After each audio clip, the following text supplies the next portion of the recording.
What's up, everybody? Welcome to an early edition of SolarProSaturday coming to you today on Wednesday, because me and all my colleagues are going to be tearing up Dallas with the PowurConvention this week, but I didn't want to short you on this information.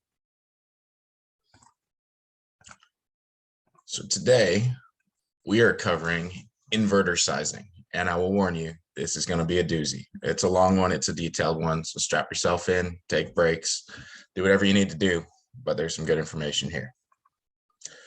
So what we're going to cover today is different inverter types, a quick review, how to size SolarEdge inverters, the basics, and also when to deviate, how to size Enphase micro-inverters, again, the basics and when to deviate, and we're going to go over some examples. So this is a review. It's going to be real quick.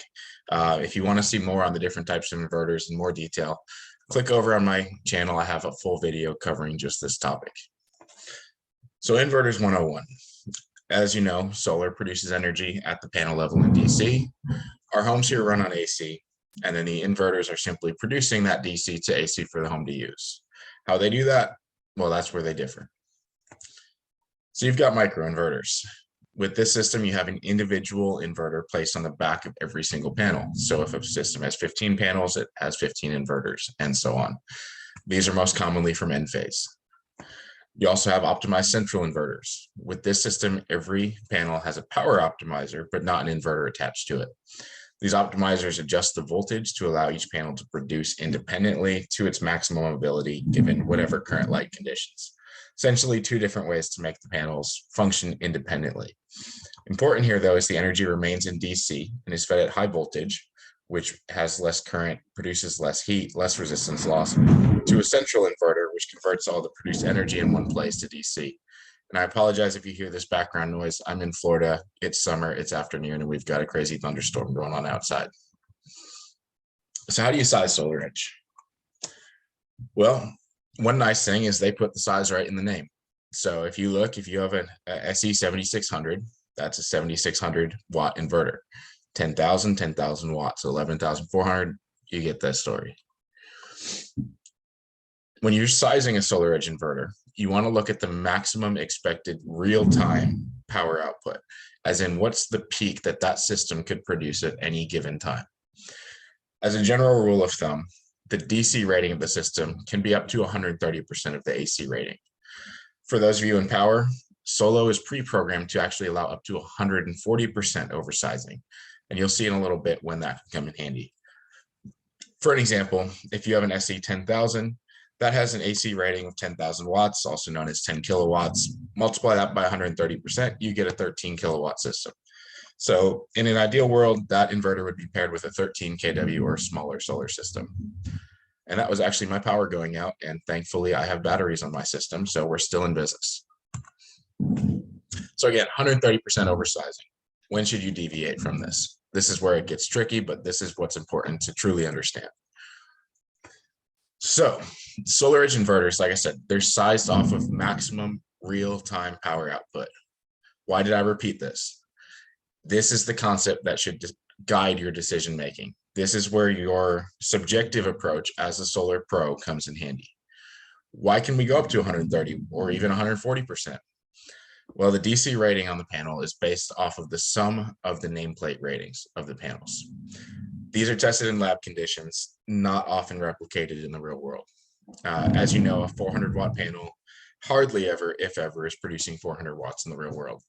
We've got things out here like layout considerations, east and west, they're peaking at different times of the day. North is never producing anywhere close to its rated output. You have shading, you have angles, you have clouds, you have atmospheric moisture, all those things that don't exist in the laboratory setting. So when would you oversize less than 130%? Ask yourself, are you in a high sun intensity region? I'm here in Florida. You walk outside, you get burnt immediately. That's high sun intensity. Are the panels unshaded? Are the panels predominantly south-facing? Is the tilt optimal? The more yeses you have here, the less you want to oversize. We'll go over some examples towards the end in the case studies. When would you want to oversize more than 130%? Well, it's just the opposite. Are you in a low sun intensity region? Are the panels shaded? Are the panels split east and west, or even north-facing? Are they spread all over the place? Is the tilt suboptimal? So things like flat canopies, porch coverings, pergolas, carports, things like that. The more yeses you have here, the more you can oversize, and that's where that 140% comes into play. Again, examples will come later. So why would you ever want to oversize more than 130% if none of those applied? Well, the biggest reason is, does the system have a DC coupled battery? And if so, you don't really have to worry, because any excess production above the inverter capacity can bypass the conversion process entirely and be stored in the battery until it's needed. Now, of course, this is assuming that you have an adequate battery capacity for your home's needs. We're not talking about putting a 30 kW inverter on a 60 kW system with a single 10 kilowatt hour battery or anything like that. But for your typical house needs, as long as the battery is sized appropriately for battery needs, it's going to do the job for this as well. I have another video on my channel specifically covering the SolarEdge Energy Bank, which is the DC battery we're talking about here. Go check that out for more details. Now, how do you size Enphase? This is a little tricky because they don't put numbers in their names. I wish they did. You have the IQ8, IQ8 Plus, IQ8M, and IQ8A. That's the order they go, the hierarchy from smaller to larger. But what does that mean? They don't tell us right in the name. It's not that easy with them. If anyone from Enphase is watching, please change your naming. Enphase microinverters are sized off the individual panel rather than the whole system. So what is the individual's panel production capability? What's its rating? What's it actually going to do in the real world? Whenever possible, get as close of a maximum sustained power output from the microinverter to the realistic individual production of that panel. So again, you're factoring in, is the panel south facing, north facing, shaded, things like that. It is theoretically possible to have different size microinverters on the same panel size, on the same system, based on differences in the layout, shading constraints. I say theoretically possible because I've never seen any companies that actually do this. I wish, but it would probably get too complicated for engineering and installers and so on. But if you think about it, you would ideally want to have larger inverter capability south facing than you do north facing. And with this system, being able to mix that up would be real nice. So digging into these sizes, first thing you want to do is make sure that the panel's physical size is compatible with the microinverter limitation. So you've got 60 cell, 66 cell, 72 cell, and so on. And you want to match these pairings, match your panel to the commonly used pairings. This is coming right off of Enphase's data sheet here. So you can see your 60, your IQ8, the standard one, can only take 60s, but we'll get into that. Now we're going to do a little bit of math here. Feel free to tune out. This is basically the justification for everything that's coming. So that way nobody's telling me, hey, you're talking about a unit that's not what you say it is.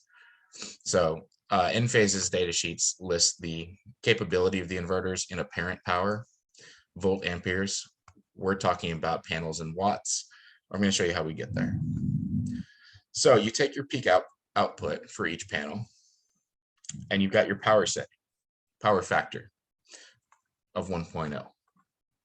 Simply multiply those together, and you get your wattage output.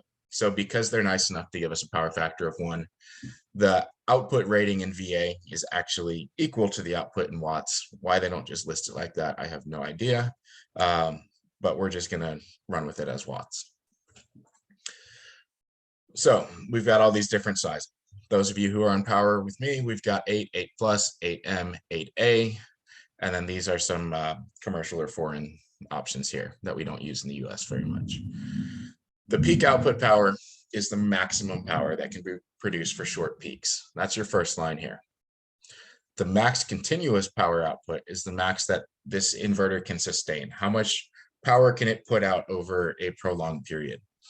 And then your max continuous power output plays a huge role in the required breaker size. And that's where we get into some trade-offs between what is your ideal breaker and what breaker are you actually going to use. So we'll start at the bottom. The IQ860, only compatible with 60 cell panels. They recommend this for panels rated between 235 and 350 watts. Max continuous output is only 240 watts. So if you select a panel that produces anything above 240 watts in the real world for any sustained period of time, or peaks above 245, Anything above that is clipped or lost. Again, for you power people, we don't currently have any panels that fit this bill, so you should never be selecting this. Now we jump up to the plus. This is compatible with up to a 72 cell panel. They recommend this for 235 to 440 watt panels. The max continuous output is 290 watts, and it can peak up to 300. Again, if you produce anything above that, all of that excess energy is lost. Jumping to the M, same deal, 72 cell panels. They're recommending it for 260 to 460 watt panels. It can produce up to 325 watts continuous, peak at 330. And again, anything above that is lost. And finally, the big dog, the IQ8A, they recommend it for 295 to 500 watt panels, max continuous output 349 and peaking at 366. And once again, anything above that is lost. So your ideal sizing guidelines, we're going to start with ideal here. So in an ideal world, you would get as close of a match between your max continuous output and the nameplate rating as possible. As close as possible. We're never going to touch. As there's no ability for low performing panels to compensate for high performing panels with this system at different periods of the day, there's a delicate balance you have to walk in the real world between minimizing clipping, which is always the goal, without having a massive breaker connection that would require significant electrical infrastructure improvements. Again, we'll go over a lot of these examples and case studies. If you're like me, you learn from examples better than just from data here. So when would you deviate from ideal? Again, if you have panels in a less than ideal layout, east or west facing, north facing, flat tilts, shading concerns, and so on, the peak of the power output is going to be further removed from the nameplate rating. So for example, a 400 watt panel that's south facing at a 45-degree tilt, looking at ground mounts and no shade, never produces 400 watts, but it produces a lot closer to that 400 watts than a shaded north facing panel on a 60-degree roof would. That's kind of common sense. So your south facing panel, you would want to have your larger inverters because you want to account for that higher production capacity than you would necessarily have to have on your north facing. Power just went out again, batteries kicked in again. Now, are there any electrical infrastructure limitations? What's the max breaker size that you can connect to that home? The IQ8A requires a 1.45 amps per inverter. Large systems could result in some impractical breaker sizes here. So now we dig into the case studies. Buckle in, we got a lot here. Again, feel free to pause this, take breaks. We're digging into a lot of detail. So we're going to start with the first, a simple east-west split. This is a project I worked on. You might recognize it from my previous videos. It's a real simple one to use as an example. With a 16.8 kilowatt system, we use Q-cell 400s, 42 of them. And you can see we have practically no shading. We've got a good 25-degree tilt, and we're perfect east-west. So what would be our ideal connection? Well, if we go SolarEdge, I would take this and do a pair of 7600s. That gives us an AC rating of 15,200 watts, oversizing it at 111%. You can see my math below. The breaker connection on that would be 64 amps, again, pulling right off of their data sheets. And our max individual panel sustained output, in theory, is 400 watts. Basically, as much as the panel can produce, this is going to be able to handle it on an individual level with a total cap at 15,200. Now we look over to the Enphase side. For a 400 watt panel, our ideal, albeit maybe not practical, selection would be an IQ8A. So 42 panels means 42 inverters. Total AC rating here is 15,372, gives us an oversizing of 109%. We're putting that on a 61 amp breaker with a max individual panel sustained output of 349. Remember, with the micro-inverters, each panel is limited to the micro-inverter size, where with the central inverters, the total system is limited to the total system size. So what's the impact on the main panel here? Well, let's take a look and do some math. You remember the 120 rule. If we had a 150 amp panel with a 150 amp bus bar, we take that multiplied by 1.2, that gives us 180 amp total capacity. Now we have a 150 amp breaker from the utility, that gives us 30 amps that we can connect to. 200 amp panel, again with a 200 amp bus bar, multiply that by 1.2, it gives us 240. Without making any changes, we could put 40 amps of solar into this breaker. If we did 150 amp D-rate, now we're up to 90 amps. Again, I have a whole video on main panel upgrades and D-rates and all that. If what I just showed you confused you, jump over to that video. That's going to be very important to understand for any of the rest of this. So when we go back to that system I just showed you, both systems are exceeding. They're 64 amp, 61 amp. You know, both of them are going to need upgrades. So what if we did some max oversizing? We went right to the limits of what we can do. Same system, and we went with a pair of 6,000 inverters instead of 7,600s. That puts us at an AC rating of 12,000 watts, 12 kW, right at our max of 140% oversizing. 50 amp breaker. Again, each panel can still produce 400 watts in theory. Or if we jump down to the IQ8 Plus, which is the smallest you could put on a 400 watt, 42 of those, we've got a 180 watt system rating, or oversized at 138%, effectively the same breaker size, but now we're capping each panel at 290 watts. So, I mean, if you think about it, as the sun's rising, your east is producing. As your sun's setting, your west is producing. What's the max that system's ever producing at the same time? I bet you that the individual panels are producing more than 290 at certain times, but I'm not so sure that for any significant amount of time, we're producing over 12,000 watts total. So what's our take home? Both SolarEdge and Enphase would require a main panel upgrade on 150 for either of those systems, or a D-rate on the 200. The SolarEdge system, though, allows each panel to keep its maximum ability, even with the maximum oversizing. So during the morning hours, like we just said, the east side's going to peak. Those panels are going to produce as high as they can without any individual limitations on them. During the west, the same thing, or during the afternoon, the same thing happens to the west. The Enphase system, technically, it has slightly lower oversizing. But if we go down to the IQ8 Plus, we have much more significant clipping losses, especially with the Plus. Now, yes, the IQ8M would be a middle ground. It's somewhere in between there. We just don't have time to do every single possibility here. So what if the system wasn't so big? You know, this is a Florida system. All of my examples here are Florida systems. We do some very large systems here. That was probably a medium to small system based on what we're doing here. But what if the system was a more simple 8.4 kW system? Same panels, same Q-cell 400s, same distribution of east-west. But this might be a little more practical for all y'all outside of Florida and Texas.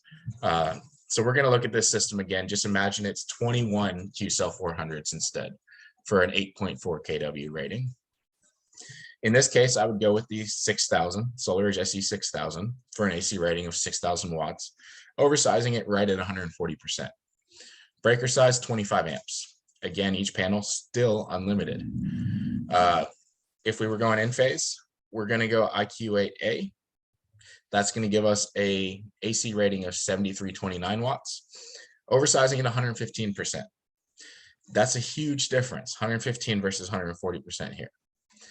Breaker size, 5 amps larger. But remember, with the 8A, you're capped at 349 watts. The reason I'm comfortable with this larger oversizing here on the SolarEdge is because this is a perfect east-west array. If you imagine, and if you can see my cursor, this is the sun rising and setting throughout the day. There is no time that both arrays are peaking at the same time. At sometime late morning, that east side is going to peak. During the day, both of them are not peak because you don't have a good orientation of the sun to the panel. And then in the afternoon, your west side is going to peak. So I really don't worry about the system ever producing more than 6,000 watts total. And in fact, I think this would probably get a higher total production on the day because every panel, you know, in the morning when they're peaking, they're not limited. They're not limited to a certain inverter size. They're limited to as much as that panel can possibly produce. So this was a hypothetical system, as I mentioned, and the SolarEdge system would fit into a 150 amp panel, and the Enphase system would just barely require a main panel upgrade. And as we just discussed, the SolarEdge system is significantly more oversized. But remember, the east and west sides, and I can't hammer this home enough, will never peak simultaneously. Would the real-time production ever exceed 6,000 watts? Like I said, I don't think so. Would the real-time production of an individual panel ever exceed 349 watts? Yeah, probably, but not for very long. So you're not going to have a ton of clipping with that. So what if we drop that down to the IQ8 amps? In this case, we would drop the breaker down to 28, 29 amps, we'll call that. So no main panel upgrade would be needed.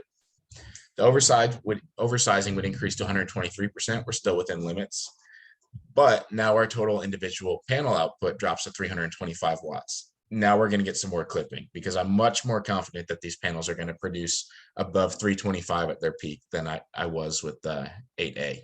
So we're going to have more concerns with clipping now. Sure, no main panel upgrade, but we're losing some energy there. All right, option number 2. What if we have a ground mount? This is as close to lab settings as we can get in the real world. So here's one we're working on. It's 25.11 kW. It's 62 Eagle 405s. This system is a monster. They're perfect south-facing, good tilt, and effectively no shade. So this is, like I said, this is as close as you get to the setting that the panels are tested at in the lab in the real world. So this is important. If I'm going SolarEdge, I'm going with a pair of 11400s. That gives me a 22,800 watt AC rating. I'm oversizing that to 110%. 95 amp breaker. Try fitting that into your panel. And again, the max individual sustained output, 400 watts per panel. Or in this case, actually, it would be 405 because these are 405 panels. If we do the Enphase, I am definitely doing 8As for this. Anything that is a perfect orientation, I want to be as close as possible to the nameplate rating. So our AC rating for this is 21,638. We're actually a little bit more oversized, even though we're at the largest possible or practical Enphase inverter, the largest available one. It's a smaller breaker. It's 90 amps. Still, you're not going to fit that into most panels. And every panel is limited to 349 watts. This is the one system that I am very, very, very worried about clipping, because this system is specifically designed for an optimal layout to produce as much as possible out of every single panel for as long as possible each day. So yeah, both systems would require some significant infrastructure upgrades, or fortunately here in Florida, we can do line side taps. This is a huge system, even by our standards. With ground mounts, like I said, the panels are set up to produce as close to those lab conditions as possible. So your goal with any ground mount should be to minimize oversizing as much as possible. An inherent flaw of a microinverter with such a system is that every panel is already handicapped. The microinverter size limit is your new limit. So each panel, even though it's a 405 watt panel, is now effectively a 349 watt panel, which would incur some clipping.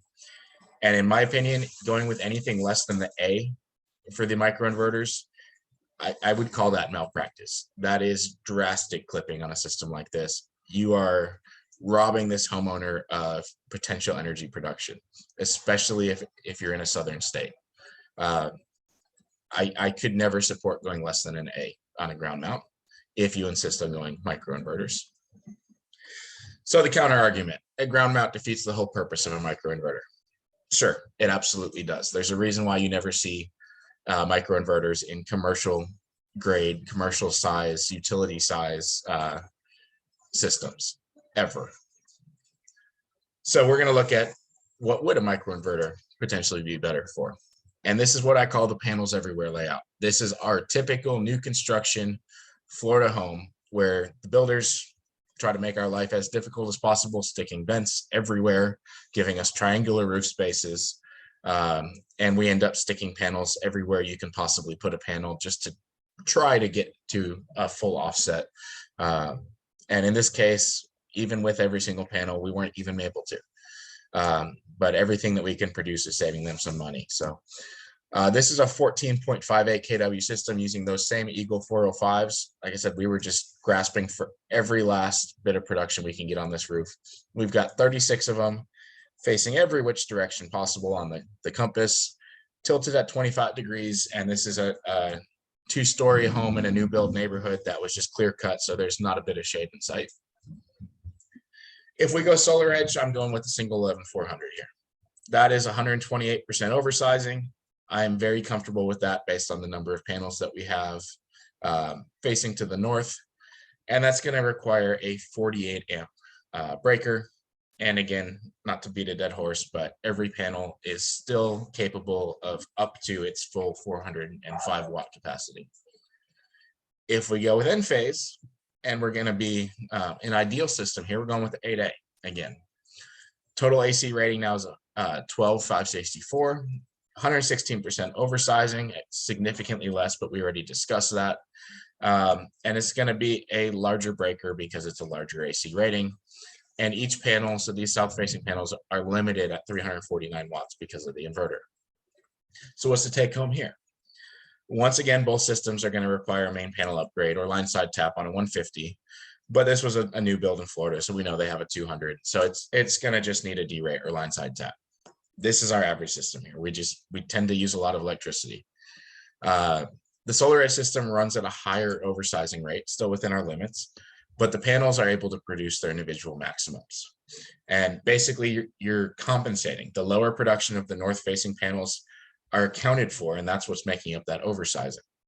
Where the Enphase system has a lower oversizing, but it requires a larger breaker and still limits those south-facing panels to 349 watts. Significant clipping is unlikely. Maybe we'll get some. But the 8A is overkill for those north-facing panels. So we're putting in too much for those north-facing and not having any compensation for the south-facing. So in reality, the south-facing panels are underpowered and the north-facing panels are overpowered, would be one way to think of that. This is one place that, you know, if we're going to do microinverters, I wish we could pick and choose, do the A's on the south and put some pluses on the north, and you'd be just fine and save them some money and save them some breaker size. But unfortunately, nobody seems to be doing that. So how could we avoid that main panel upgrade? Well, one option that I see all the time is decreasing from the 8A to the M or even the plus. So this same system, if we drop to the M, now we're at 11.7 kW AC rating, 125% oversized, 49 amp breaker, capping each panel now at 325 watts. So clipping is increasing. Or if we drop even further to the plus, we're at 10.44 kW rating, almost 140% oversized, dropping now to a 44 amp breaker, but limiting every panel to only 290 watts. That is a 405 watt panel at 290 watts. And still, both of these on this system would require 150 to 200 amp main panel upgrade. Or at least the bus bar upgrade. Or if you had a 200 amp panel, you'd have to derate it to 150 again, or a line side tap if you're lucky enough to be in a state where you can do that. So just a little disclaimer, all of these examples are projects I've worked on. Our systems here in Florida tend to be very large. You know, it doesn't concern us because most of our utilities allow line side taps. So I'm not really worried as long as the panel is to code, unless we're putting batteries in.